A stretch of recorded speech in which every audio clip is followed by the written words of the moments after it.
আজকে আমরা টম কানেলেনের লেখা দ্য 1% সলিউশন বইটা নিয়ে একটু আলোচনা করব। হ্যাঁ, দারুণ একটা বই। আমাদের কাছে বইটার কিছু অংশ আছে, আর আমরা চেষ্টা করব এর যে মূল কথাটা, মানে কিভাবে খুব ছোট ছোট পরিবর্তন, প্রায় চোখেই পড়ে না এমন পরিবর্তন বিশাল রেজাল্ট এনে দিতে পারে, সেই কৌশলটা বুঝতে। ঠিক, মানে আইডিয়াটা হলো যে এক লাফে মস্ত বড় কিছু করার দরকার নেই।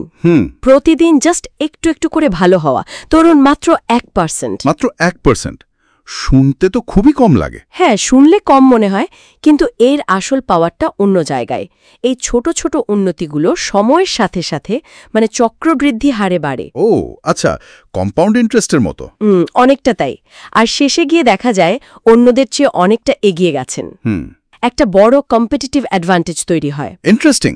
আমরা তো সাধারণত বড় লক্ষ্য, বড় পরিবর্তনের দিকেই ছুটি, কিন্তু এই 1% নিয়মটা যেন ঠিক তার উল্টো কথা বলছে। একদম। বইটা বলছে এই ছোট ছোট পদক্ষেপগুলোই আসল শক্তি। চলুন একটু ভেঙে দেখি ব্যাপারটা, মানে এটা ঠিক কিভাবে কাজ করে। বইয়ের একটা প্রধান আইডিয়া হলো মার্জিনাল গেইনস বা প্রান্তিক লাভ। হ্যাঁ, প্রান্তিক লাভ। অনেকগুলো ছোট ছোট ব্যাপারে 1% করে উন্নতি করা। এটা কিভাবে কাজ করে একটু বুঝিয়ে বলবেন? অবশ্যই। এর আসল সৌন্দর্যটা হলো মানে এটা করাটা অনেক সহজ, অ্যাচিভেবল। আচ্ছা। ধরুন আপনাকে যদি বলা হয় রাতারাতি 50% ভালো করতে হবে কোনো কাজে, সেটা শুনলেই তো একটা চাপ লাগে, তাই না?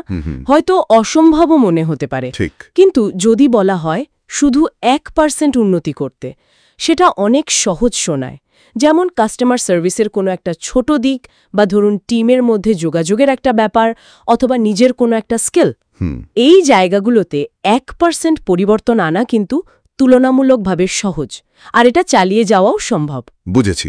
আসল ম্যাজিকটা হয় যখন এরকম অনেকগুলো ছোট ছোট 1% উন্নতি একসাথে যোগ হয়, তখন ওভারঅল রেজাল্টটা বিশাল হয়ে দাঁড়ায়। তার মানে এক ফোঁটা জল জমেই সিন্ধু তৈরি হওয়ার মতো আর কি। অনেকটা সেরকমই। কিন্তু একদিন 1% উন্নতি করলাম, তারপর ছেড়ে দিলাম, তাহলে তো হবে না। না না, একেবারেই না। এখানে কনসিস্টেন্সি বা ধারাবাহিকতার ভূমিকাটা নিশ্চয়ই খুব গুরুত্বপূর্ণ।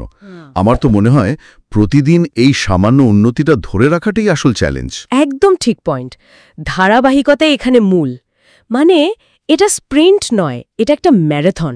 রাইট। প্রতিদিন এই ছোট ছোট উন্নতির চর্চাটা চালিয়ে যেতে হবে। কনেলেন বইটাতে একটা দারুণ অঙ্ক কষে দেখিয়েছেন। হ্যাঁ, ওটা দেখেছি। যদি প্রতিদিন মাত্র 1% করে উন্নতি করা যায়, তাহলে বছর শেষে মানে 365 দিন পর আপনি শুরুর অবস্থার চেয়ে প্রায় 38 গুণ ভালো জায়গায় পৌঁছাতে পারবেন। 38 গুণ?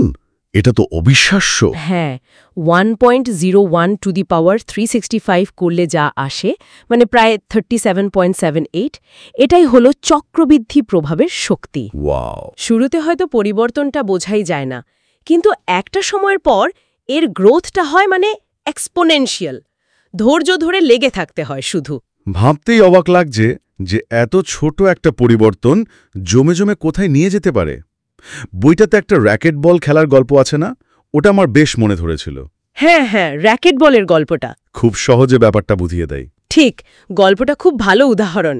একজন সিইও যিনি খেলাধুলায় তেমন দক্ষ ছিলেন না, তিনি র্যাকেট বল শিখতে শুরু করেন।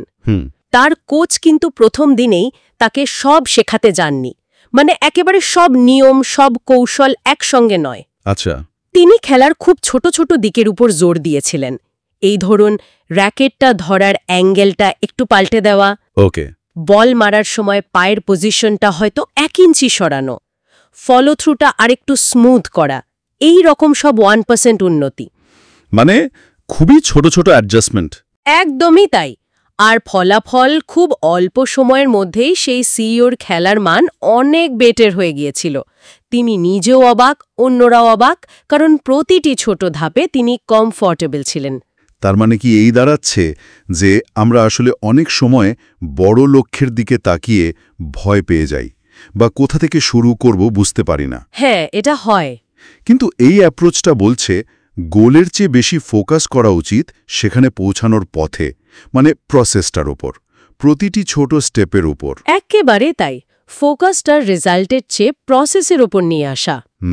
বড় লক্ষ্যটাকে ভেঙে অসংখ্য ছোট কন্ট্রোল করা যায় এমন 1% উন্নতির যোগফল হিসাবে দেখা। আচ্ছা। যখন কেউ প্রসেসের প্রতিটা ধাপে উন্নতি করতে থাকে তখন রেজাল্টটা কিন্তু এমনিতেই চলে আসে।